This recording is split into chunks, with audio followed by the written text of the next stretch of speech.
우리 한번 좌우에 계십니다 하면 서로 앞뒤로 인사하겠습니다. 이렇게 인사할까요? 이곳이 당신이 있어야 할 자리입니다. 이곳이 당신이 있어야 할 자리입니다. 예.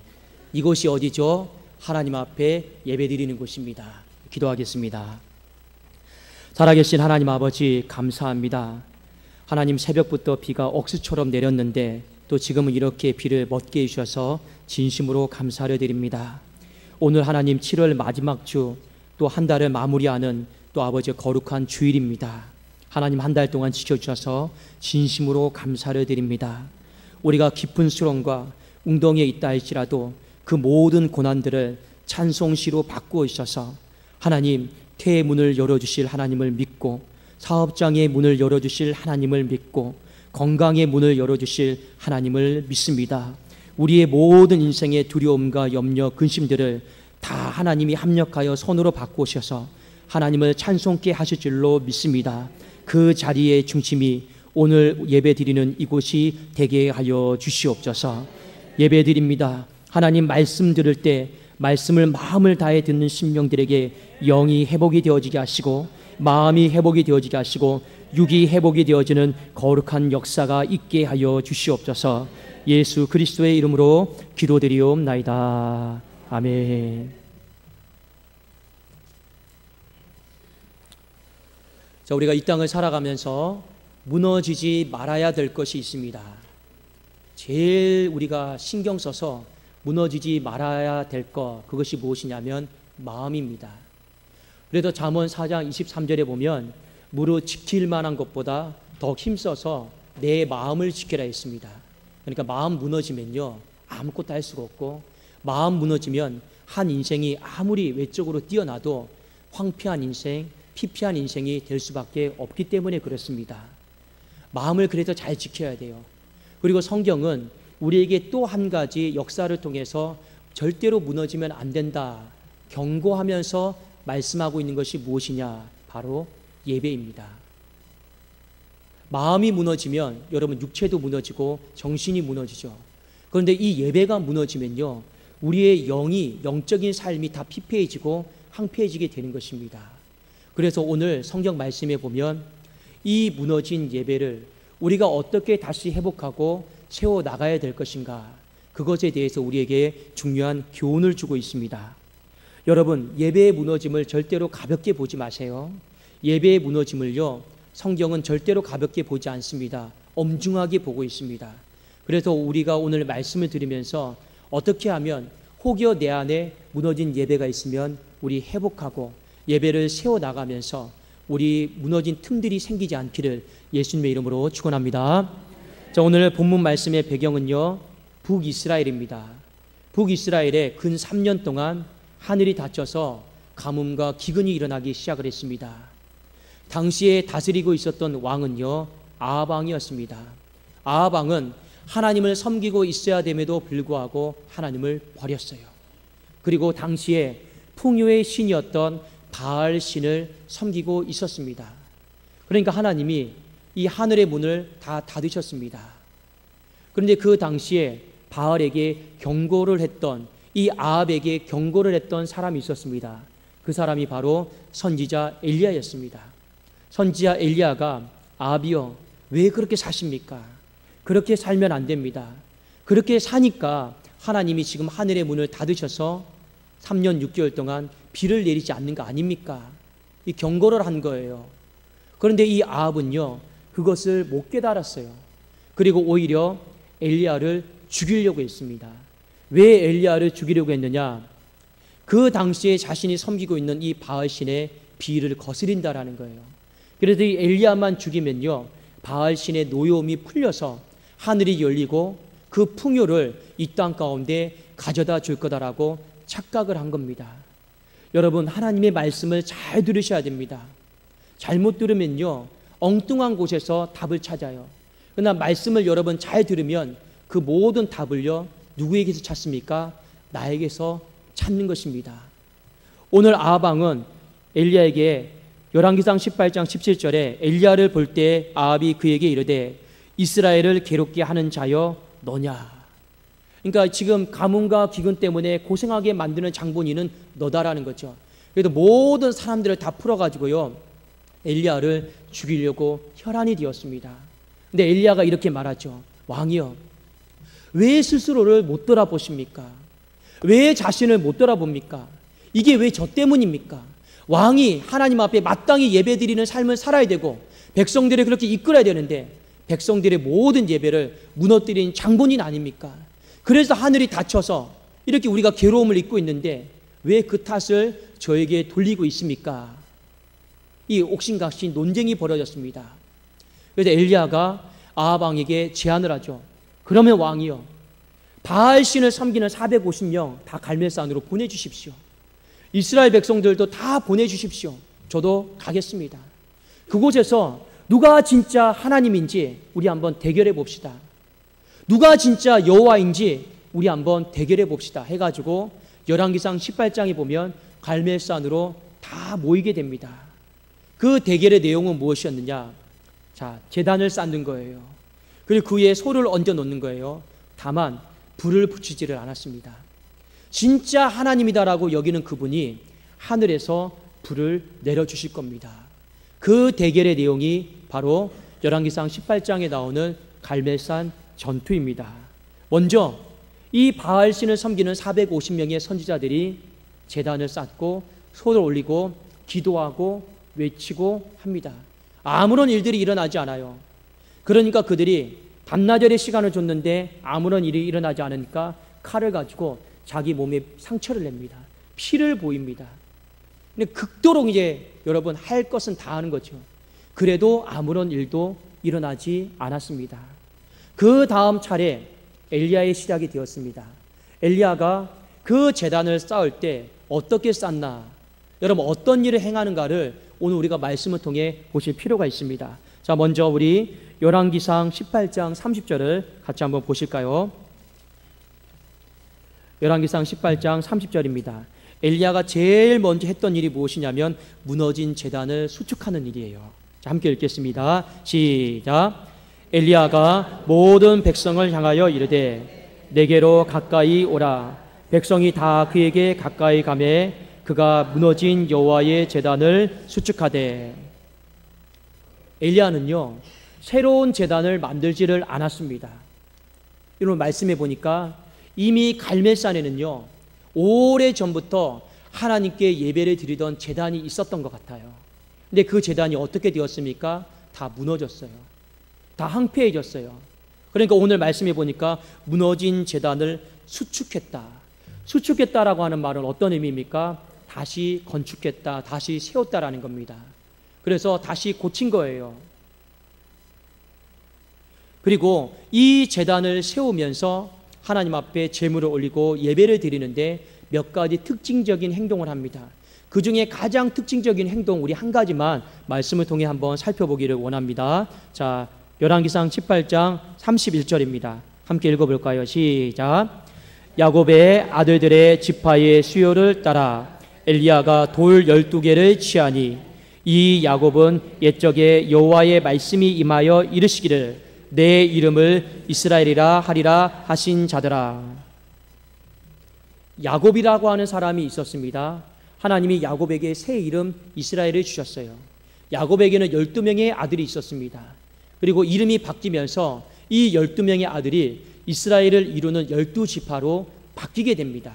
그런데 이 12지파가 솔로몬 시대 때 이후에 북쪽에 북이스라엘의 10개 지파, 남쪽에 유다 지파와 베냐민 지파 2개의 지파로 나뉘게 됩니다. 그러니까 나라가 반으로 갈리게 되는 거죠. 왜 반으로 갈리게 되냐? 성경은 이렇게 증거합니다. 하나님 앞에 드리는 예배가 무너진 거예요. 예배의 불성실함, 우상 숭배로 말미암아 나라가 북쪽에 10개 지파, 남쪽에 2개 지파 반으로 쪼개진 겁니다. 지금 오늘 엘리야가 12개의 돌을 취해서 하나님 앞에 제단을 쌓고 있습니다. 엘리야가 왜 이런 행동을 했을까요? 한 가지 이유가 있죠. 하나님, 잘못했습니다. 우리의 조상들이 하나님 앞에 예배를 무너뜨렸습니다. 예배의 불성실함으로 말미암아 지금 오늘 이 지경에까지 이르렀습니다. 그러나 우리는 한 민족 아닙니까? 하나의 단일한 이스라엘 자손 아닙니까? 그 12개의 돌을 취하면서 다시 그 찢어진 자리가 회복되어지기를 원하는 그 마음으로 오늘 엘리야가요 예배를 드리고 있는 것입니다. 사랑하는 여러분, 가정이 찢어졌습니까? 그런데요, 예배가 더 무너지잖아요. 그 찢어진 자리가 더 찢어져요. 교회가 찢어졌습니까? 왜 찢어집니까? 예배가 무너지면요, 교회는 찢어지게 되어 있습니다. 근데 그 예배가 회복이 되지 않으면 그 찢어진 자리에 또 찢어짐이 일어납니다. 그만큼 여러분, 예배의 무너짐은 무서운 거예요. 반대로 아무리 우리가 찢어졌다 할지라도 예배가 회복이 되잖아요. 그러면 그 찢어진 가정이 다시 회복이 되어지는 역사가 있게 될 줄로 믿습니다. 아무리 교회가 찢어졌잖아요. 갈려졌잖아요. 그래도 다시 예배가 회복이 되면 그 찢어진 교회가 다시 봉합이 되어지고 회복되어지게 될 줄로 믿습니다. 오늘 엘리야는요 이미 찢어졌어요. 그러나 12개의 돌을 취하면서 하나 되게 해달라는 거예요. 하나님, 예배의 불성실함으로 말미암아 우리 조상이 찢어졌습니다. 우리 지파들이 다 찢어졌습니다. 그러나 더 찢어지지 않기를 원합니다. 회복되기를 원합니다. 그 마음을 가지고 무너진 제단을 수축하는 것입니다. 그런데 역사를 보면 어떤 일이 벌어지는지 아십니까? 북이스라엘이 잠시 예배가 회복이 되었습니다. 근데 그 뒤에 또 예배의 불성실과 예배의 여러분 우상 숭배를 만연했어요. BC 722년에 북이스라엘이 아수르 제국으로부터 포로로 끌려갑니다. 그리고 다시 돌아오지를 못합니다. 찢어진 자리가 더 찢어져서 그 북이스라엘의 10개 지파가 흔적도 없이 역사 속에 다 사라져버립니다. 왜요? 예배의 불성실함으로. 반면에 그 뒤에 이 남유다와 이 베냐민이요 바벨론 제국으로부터 포로로 끌려갑니다. 똑같이 끌려가요. 그리고 바벨론 땅에서 70년의 포로 생활을 하게 됩니다. 그런데요 이 유다 지파는요 다시 돌아와요. 안 찢어지고 회복이 돼서 돌아옵니다. 왜 여러분 그런 일이 벌어질까요? 북쪽은 다 흔적도 없이 역사 속에 사라졌는데 왜 남쪽은 똑같이 포로로 끌려갔는데 왜 돌아왔을까요? 이유는 딱 한 가지입니다. 이 남쪽에 있는 이 유다 백성들이 정신을 차렸어요. 왜 우리가 찢어졌을까? 왜 우리가 나라로부터 버림을 받았을까? 예배의 불성실, 우상 숭배였다라는 것을 알고 있었습니다. 그래도 그들이요 바벨론 땅에 갔을 때 무엇을 한지 아십니까? 바벨론 강가에서 날마다 울면서 하나님 앞에 기도했습니다. 하나님 잘못했습니다. 우리가 예배의 불성실과 우상 숭배했습니다. 잘못했습니다. 용서해 주세요. 그리고요 다니엘을 보세요. 바벨론 포로 땅에 있지만 이 다락방에 올라가서 성전이 있는 예루살렘을 향해서 하루에 3번씩 기도했습니다. 예배를 그 속에서 회복하고자 하는 몸부림이 그 다니엘에게 있었습니다. 다니엘서 보면요 다니엘의 세 친구들이 하루는 이런 일이 있었습니다. 이 느부갓네살 왕이 이 금신상을 크게 만들어 놓고 용광로를 만들어 놨습니다. 그리고 다 풍악과 악기에 맞춰서 절하라고 했습니다. 그런데요 유일하게 절하지 않았던 세 사람이 있었습니다. 누굽니까? 다니엘의 세 친구였습니다. 누군가가 참소했죠. 왕이요, 저 사람들이 감히 왕이 만들어 놓은 금신상 앞에 절하지 않습니다. 왕이 그 사람들을 보니까 너무 아끼는 사람이었어요. 한 번 더 기회를 줬습니다. 절해라. 그러면 목숨만은 살려주겠다. 근데 이 다니엘의 세 친구들이 어떻게 했습니까? 왕이요, 우리는 하나님을 섬기는 사람들입니다. 설령 우리가 풀무불에 들어간다 할지라도 우리는 왕이 만들어 놓은 금신상 앞에 절하지 않겠습니다. 설령 그곳 가운데 죽는다 할지라도 우리는 절하지 않겠습니다. 그래도 거기서 나온 유명한 말이 무엇입니까? 그리 아니하실지라도, 설령 우리가 그곳에서 죽는다 할지라도, 하나님이 우리를 안 건져주신다 할지라도 우리는 하나님만 예배하고 섬기겠습니다. 이런 노력들이요 남유다에게는 있었던 거예요. 그러니까 어떻게 됐습니까? 찢어진 자리를 하나님이 봉합해 주신 겁니다. 여러분, 이것이 예배의 능력입니다. 가정이 찢어졌습니까? 나뉘었습니까? 교회가 찢어졌습니까? 나뉘었습니까? 어떻게 하나 되게 할 건데요? 어떻게 단합시킬 건데요? 이것이 인간의 힘과 능력으로 된다고 생각하십니까? 안 돼요. 그 무너진 자리, 찢어진 자리 다시 봉합하고 하나 되게 만들 수 있는 것은 가정의 무너진 예배를 회복시키는 것이요, 교회의 무너진 예배를 회복시키면 반드시 하나님이 기적과 같은 방법으로 그 찢어진 자리를 회복하여 주시는 은혜를 베풀어 주실 줄로 믿습니다. 엘리야는요, 그 무너진 제단을 수축하고 하나님 앞에 예배드립니다. 자, 우리 한번 열왕기상 18장 32절을 같이 한번 보실까요? 열왕기상 18장 32절입니다. 어떻게 무너진 제단을 회복시키는가 한번 우리 같이 보겠습니다. 시작. 그가 여호와의 이름을 의지하여 그 돌로 제단을 쌓고 제단을 돌아가며 곡식 종자 두 세알을 둘 만한 도랑을 만들고. 자, 여기 말씀해 보니까 여호와의 이름을 의지하여 그 돌로 제단을 쌓았다라고 말씀하고 있죠. 이 말은 무슨 말이냐면 여호와를 위해 제단을 쌓았다라는 겁니다. 예배의 대상을 분명히 한 거예요. 여러분, 우리는 누구에게 예배를 드립니까? 예배의 대상을 여러분 분명히 하셔야 됩니다. 여기 여러분 몸만 있다라고 해도 예배를 드리는 게 아니에요. 성경에 뭐라고 말하고 있습니까? 하나님은 영이시니 예배하는 자가 영과 진리로 예배할지니라. 영이다라고 하는 말은 어떤 의미입니까? 우리가 앉아서 예배드리는 껍데기를 보시는 분이 아니에요. 내가 있는 영, 어떤 태도를 가지고 하나님은 예배를 드리는지 다 보고 계신다라는 겁니다. 여러분, 우리가 어떻게든지 예배는 하나님께만 드리는 거예요. 그래도 여러분 오늘 이 시간 예배를 드릴 때 하나님만 생각하세요. 하나님의 말씀인 줄 알고 여러분이 믿음으로 받아들이세요. 그것이 바로 영과 진리로 예배를 드리는 첫 걸음이기 때문에 그렇습니다. 여러분 오늘 이 자리에 왜 나오셨습니까? 우리 다 하나님 만나러 나오신 줄로 믿습니다. 그럼 우리 하나님 만나고 돌아가야 되잖아요. 그래도 우리는 어떻게 해야 됩니까? 제단을 쌓을 때, 물질을 드릴 때, 내가 헌신을 하고 찬송하고 기도할 때 누구만 생각해야 됩니까? 오직 여호와 하나님 한 분만 생각하는 것. 그것이 바로 예배를 회복하는 첫 걸음이었다라는 것을 우리에게 가르쳐주고 있습니다. 두 번째, 엘리야는 무너진 제단을 어떻게 수축했는가? 신앙의 고백을 다시 회복한 거예요. 자, 어디를 보시냐면 열왕기상 18장 36절을 우리 한번 같이 보시겠습니다. 36절입니다. 시작. 저녁 소제 드릴 때 이르러 선지자 엘리야가 나아가서 말하되 아브라함과 이삭과 이스라엘의 하나님 여호와여, 주께서 이스라엘 중에서 하나님이신 것과 내가 주의 종인 것과 내가 주의 말씀대로 이 모든 일을 행하는 것을 오늘 알게 하옵소서. 하나님을 부르는데 어떻게 부릅니까? 아브라함과 이삭과 야곱, 이스라엘의 하나님이다 이렇게 부릅니다. 왜 아브라함이 하나님부터 부르냐면 창세기 12장 말씀에 보면 유대 민족의 출발점이 아브라함 때부터예요.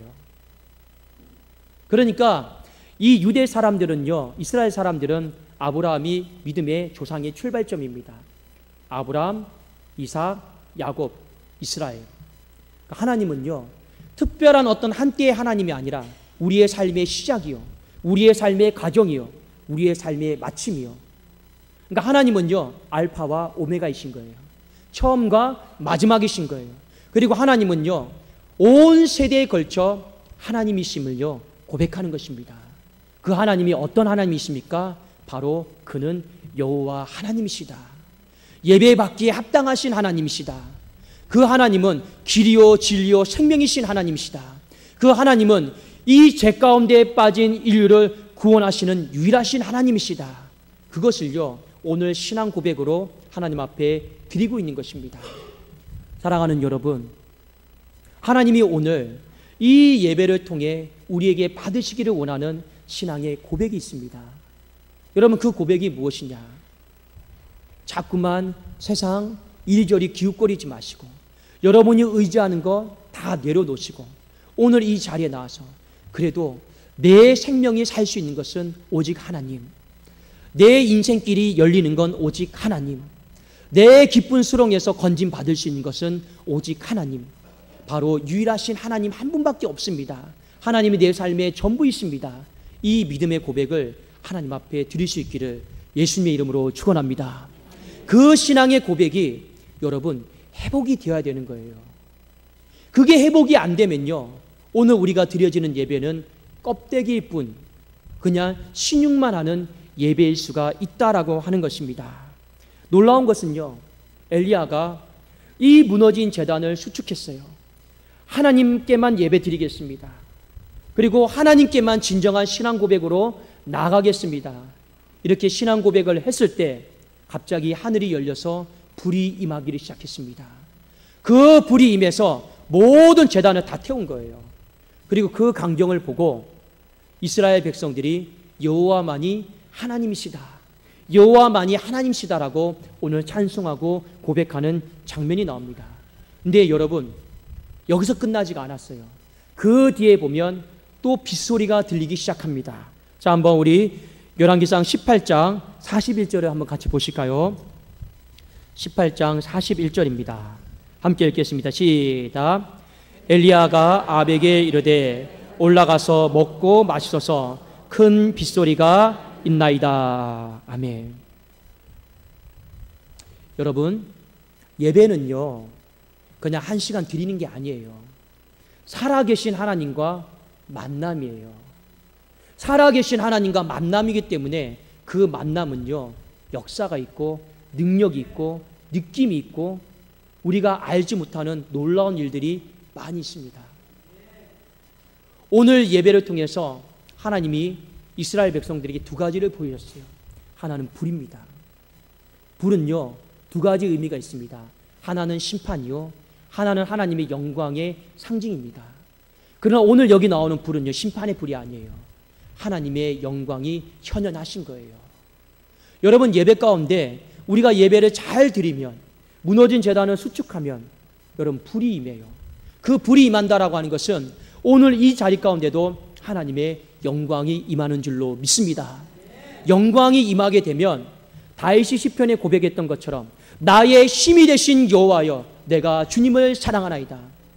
이 알지 못하는 놀라운 신령한 힘을요 공급받는 거예요. 그래서 이 예배를 잘 드리면 하나님의 영광이 임하게 되면요, 어떤 사람은 영이 회복이 되어져요.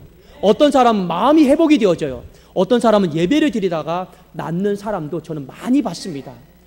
여러분, 우리가 이 예배를 드리면서 영광의 불이 임하잖아요. 내가 근심하고 탄식하는 기도 제목이요, 이 예배를 드리는 이 순간에도요 응답의 역사가 있는 줄로 믿습니다. 이게 무엇이냐? 바로 불이에요. 영광이 임하는 상징입니다. 그럼 그 불이 그 시대에만 임하느냐? 그렇지 않습니다. 아브라함과 이삭과 야곱과 이스라엘, 오늘 살아가는 이 시대, 우리가 섬기는 그 하나님 믿는 그 예배 가운데도 오늘 동일하게 그 불이 임하게 되는 줄로 믿습니다. 또 여러분, 오늘 어떤 일이 벌어집니까? 큰 빗소리가 들리기 시작했어요. 여러분, 큰 빗소리가 들린다라고 하는 건 어떤 의미냐? 삶의 저주가 끊어진다라는 겁니다. 이스라엘 백성들의 땅 가운데 3년 넘게 비가 내리지 않았습니다. 가뭄과 기근은요 저주였습니다. 아무것도 할 수가 없는 거예요. 근데 이 저주가 언제 끊어졌습니까? 하늘이 열려서 큰 빗소리가 들리기 시작할 때 저주가 끝난 겁니다. 언제 이 저주가 끝났습니까? 무당에게 가서 끝난 게 아니에요. 구슬에서 끝난 게 아니에요. 언제 끝났습니까? 살아계신 하나님께 온전히 예배드릴 때, 그 무너진 제단을 다시 수축할 때 이 삶의 저주의 문제가 끊어지고 끝난 줄로 믿습니다. 여러분, 그 중심의 현장이 바로 예배다라고 하는 것을요 하나님은 우리에게 가르쳐주고 있는 거예요. 그러니까 우리가 얼마나 하나님 앞에 예배를 마음과 뜻과 정성을 다해서 드려야겠습니까? 예배만 여러분 잘 드려도 얼마든지 우리는 불을 경험할 수 있고 큰 빗소리를 경험할 수가 있는 것입니다. 그런데 문제는 무엇이냐? 이 당시도 그렇고 오늘을 살아가는 우리도 마찬가지입니다. 예배를 하찮게 여기고 예배를 가볍게 여기고 그러한 어떤 나쁜 습관들이요 우리 안에 알게 모르게 배어있다라는 겁니다. 그래서 히브리서 10장 24절 25절에 보면 서로 돌아보아 사랑과 선행을 격려하며 모이기를 피하는 어떤 사람들의 습관과 같이 하지 말고 오직 권하여 그날이 가까움을 볼수록 더욱 그리하자 했습니다. 모이기를 피하는 어떤 사람들의 습관이 무엇이냐? 바로 예배에 대한 불성실입니다. 이 패한다라고 하는 말은 어떤 의미냐면 예배를 뒷전으로 버린다라는 거예요. 자꾸 예배를 우선순위에서 밀려나게 한다라고 하는 것입니다. 이런 모이기를 피하는 습관들, 예배의 불성실한 습관들이요 오늘 이 시대에도 많이 있을 거라는 겁니다. 그리함으로 말미암아 알게 모르게 우리는 예배의 시간이 무너지고 예배에 대한 기대감이 무너지고 예배에 대한 준비하는 마음이 무너지는 사람들이 많이 있더라라고 하는 것입니다. 여러분, 예배 시간이 무너졌습니까? 다시 세울 수 있기를 주님의 이름으로 축원합니다. 예배에 대한 기대감이 무너졌습니까? 예배에 대해 준비하는 마음이 무너졌습니까? 어떻게 해서든지 우리 그 모든 것들을 다시 세워나가기를 예수님의 이름으로 축원합니다. 제가 어제 어떤 한 분의 권사님과 통화를 하다가 참 마음이 기뻤습니다. 특별한 내용이 있었던 건 아니에요. 근데 마음이 왜 기뻤느냐? 저녁에 통화를 하는데 이 권사님이 저에게 이렇게 말씀하십니다. 목사님, 전화 주셔서 감사해요. 저 지금 뭐 하고 있는지 알아요? 뭐 하고 있게요? 뭐 하고 있었을까요? 내일이 주일이니까 저 책가방 싸고 있어요. 이 말씀을 하시더라고요. 책가방이라고 하는 말 참 오랜만에 들었습니다. 초등학교 때 항상 어머니가 내일 학교 가는데 책가방 잘 쌌냐? 그런데요, 여러분, 책가방이 무엇입니까? 내일 학교 가는 것이 신나고 설레는 사람, 책가방 쌀 때 여러분 어떤 마음입니까? 준비물 빠졌나 확인하고 또 확인하고 하지 않습니까? 근데 학교 가기 싫은 사람 어때요? 책가방 싸기가 싫어요. 그렇지 않습니까? 그런데 책가방 싸고 계시대요. 참 제가 그 마음을 듣고 말씀을 듣고 나도 오늘 물론 이렇게 저도 예배에 수종을 드리지만 저도 나름대로 책가방 한번 더 살펴보았습니다. 준비물 빠져있는 거 없나? 한번 드릴 헌금 빠져있는 거 없나? 또 어떤 복장, 마음가짐 빠져있는 거 없나? 한번 책가방 싸다 왔습니다. 여러분, 한 권사님이 지금의 이 시간에 이르기까지 그 예배에 대해서 무너지지 않으려고 애를 쓰는 모습을 보면서 제 마음 안에 참 많이 감격이 되고 도전이 되었습니다. 오늘 말씀에 보면 엘리야는 어떻게 해서든지 예배를 세우려고 했던 사람이에요. 근데 반면에 아합은 어땠습니까? 왕임에도 불구하고 예배를 다 무너뜨렸던 사람이에요. 그 인생의 결국을 성경은 어떻게 말하는지 아십니까? 엘리야는 죽음을 보지 않고 하늘로 승천했습니다. 아합은요, 소위 말하면 개죽음 당했어요. 여러분, 열왕기상을 보십시오. 아무것도 아닌 것 같죠? 여러분, 하나님 앞에 드려진 이 예배에 대한 태도, 마음이요, 한 인생의 미래를 결정지을 수 있는, 또 오늘을 살아가는 우리의 삶에 어떤 문제들을 해결할 수 있는 어마어마한 능력임을 여러분 잊어버리지 마십시오. 반드시 우리가 하나님 앞에 예배를 마음과 뜻과 정성을 다해서 드리게 되면요, 하나님은 그 찢어진 자리를 회복시켜 주시고, 하나님은 우리의 삶 가운데 불을 내려주시고, 하나님은 우리의 삶 가운데 모든 저주를 끊어내시는 그 놀라운 은총을 부어주실 줄로 믿습니다. 그러니까 우리 이번 한 주 살아가면서요, 여러분 어떻게 살아가야 될까요? 예배 무너뜨리는 사람 되지 마세요. 어떻게든지 예배를 여러분 세우는 사람 되기를 주님의 이름으로 축원합니다. 제가 청년 시절 때 청년들을 이렇게 담당했을 때, 목회했을 때가 있습니다. 어떤 한 청년이요, 사법고시 시험을 준비하느라 굉장히 많이 힘이 들었던 청년이 있었습니다. 여러분, 사법고시가 쉬운 일이 아니죠. 근데 제가 봐도 그 청년은 좋은 대학에 들어갔지만 사법고시를 잘 통과할 만큼, 소위 말하면 제가 봤을 때 능력은 좀 안 됐어요. 그러니까 매일 저에게 기도 부탁을 했습니다. 목사님, 기도 부탁합니다. 기도 부탁합니다. 제가 할 수 있는 것이 기도해 주는 것밖에 없었습니다. 근데 나중에 시험이 임박했을 때는요, 너무 스트레스를 받으니까 몸이 막 두드러기가 나고 힘들어 하더라고요. 그래도 포기하지 말자, 그래도 시험 잘 보자 이랬습니다. 근데 막판에는 거의 포기할 지경에까지 이르렀습니다. 그런데 그 청년이요, 사법고시 합격을 했어요. 기가 막히게 거의 꼴등으로 합격을 했어요. 어떻게 합격을 했느냐? 그래도 간증까지 시켰습니다. 공부 다 포기하고 화장실에 잠깐 책을 넘겼는데, 그냥 책을 마지막에 딱 넘겼는데 그 부분이 시험 문제가 주관식으로 다 나온 거예요. 그래도 거의 합격을 했는데 근데 꼴등으로 합격을 했습니다. 그리고 이 청년이요, 합격한 은혜에 감사해서 이제 연수원 들어가서 1년 동안은 예배를 잘 드렸습니다. 그 일산에서요, 이렇게 여기까지 와서 예배를 잘 드렸어요. 근데 2년차 되는 날부터 교회에 오지를 않는 거예요. 교회를 안 와요. 제가 전화를 했죠. 왜 교회 안 오냐? 목사님 너무 바빠요. 뭐가 그렇게 바쁘냐? 목사님 사법고시는 아무것도 아니에요. 지금 여기서 공부가 피 터지게 해야 돼요. 이거 졸업할 때 성적에 따라서 판사로 가고 검사로 가고 변호사로 가요. 저 판사 되고 싶어요. 공부 잘해야 돼요. 근데 시간이 없다는 거예요. 그럼 예배는 드리냐? 목사님 걱정하지 마요. 예배 드려요. 그런데 오지를 않아요. 근데 제가 마음속에 그곳에서 일산에서 예배 드리는구나 생각했어요. 계속 전화했죠. 공부 잘하고 있냐? 예배 드리냐? 목사님 걱정하지 마세요. 예배 잘 드리고 있어요. 근데 중간에 어느 날 또 전화가 와요. 공부가 너무 힘들었나 봐요. 너무 힘드니까 본인이 거의 영적 상태가 약간 귀신 들린 이런 조짐이 보였나 봐요. 그래서 또 찾더라고요. 목사님 귀신 쫓아내는 기도 좀 해주세요. 지금 제가 정신이 좀 이상합니다. 기도까지 다 해줬어요. 그런데요, 나중에 정말 우수한 성적으로 3등으로 졸업을 했더라고요. 그래서 지금도 판사를 하고 있습니다. 제가 이 말씀을 드리려고 하는 게 아니라 그 사이에 청년부 수련회를 한번 간 적이 있습니다. 근데 수련회 가서 야외에서 뭘 했냐면 그 산악 오토바이가 있어요. 사륜 오토바이가 있어요. 그걸 타고 가는데 다 재밌게 탔어요. 그런데 그 청년이 탔던 오토바이가 정말 날라버렸어요. 그리고 그 청년이 거의 깔렸어요. 근데 기가 막히게 하나님의 은혜로 정말 크게 다치지는 않았어요. 그 청년 급하게 병원에 데려가면서 그리고 대화를 나누면서 이런 얘기를 했습니다. 나 너한테 하고 싶은 말 있다. 나 너한테 하고 싶은 말 있다. 우리 회개하고 병원에 들어갔으면 좋겠다. 제가 뭘 말씀을 드렸느냐, 말을 했느냐. 청년, 예배를 드렸다고 하는데 보니까 1년 동안 잠깐 10분 동안 성경책 펴고 말씀 읽고 큐티한 거예요. 그리고 예배를 드렸다라고 대체해버린 거예요.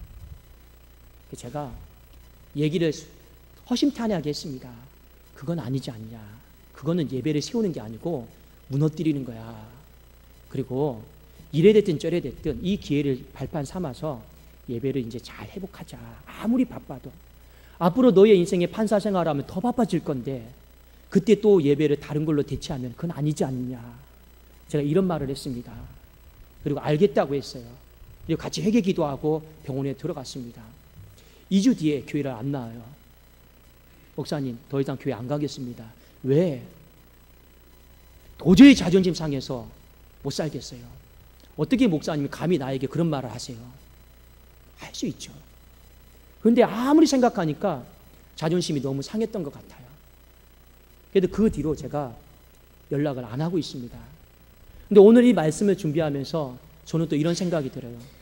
지금 판사 생활을 하고 있는 걸 제가 알고 있어요. 많이 바쁠 거다라는 것도 알고 있습니다. 근데 저는 이 청년이 이것만큼은 지금도 꼭 기억했으면 좋겠어요. 예배는 다른 어떤 걸로 대체하면 안 된다. 그리고 그 청년의 인생의 미래는 그래도 하나님 앞에 얼마나 마음과 뜻과 정성을 다해서 예배 드리는가, 거기에 달려있음을, 비록 인간의 모든 육신의 관계는 다 끊어졌지만 그것만큼은 잊어버리지 않았으면 좋겠다 하는 마음은 제가 지금도 갖고 있습니다. 사랑하는 여러분, 예배를 가볍게 여기지 마셔요. 예배를 우리가 잘 드리기만 해도 반드시 불과 같은 영광이 임하게 될 줄로 믿습니다. 예배를 우리가 조금만 더 무너지지 않게 잘 준비해서 드리기만 해도 반드시 하나님은 우리가 겪고 있는 어찌할 수 없는 삶의 저주, 기근과 가뭄을 하나님은 다 끝내주실 줄로 믿습니다. 불과 이 큰 빗소리가 오늘 예배를 드리는 모든 심령들에게 그대로 폭포수처럼 임하기를 예수님의 이름으로 축원합니다. 기도하겠습니다. 살아계신 하나님 아버지, 감사합니다. 우리가 있어야 될 자리 갈멜산인 줄로 믿습니다. 우리가 이 갈멜산에 올라가서 하나님 경치 구경하고 세상에 헛된 거 바라보지 않게 하시고 무너진 제단을 수축하게 하여 주시옵소서. 무너진 제단이 수축되온 그 가정에 교회 찢어진 자리가 봉합되어지게 하여 주시옵소서. 불과 같은 영광이 임하는 걸 보게 하여 주시옵소서. 큰 빗소리가 들림으로 말미암아 이제 지긋지긋한 삶의 저주와 기근들이 다 끊어지게 하여 주시옵소서. 예수 그리스도의 이름으로 기도드리옵나이다. 아멘.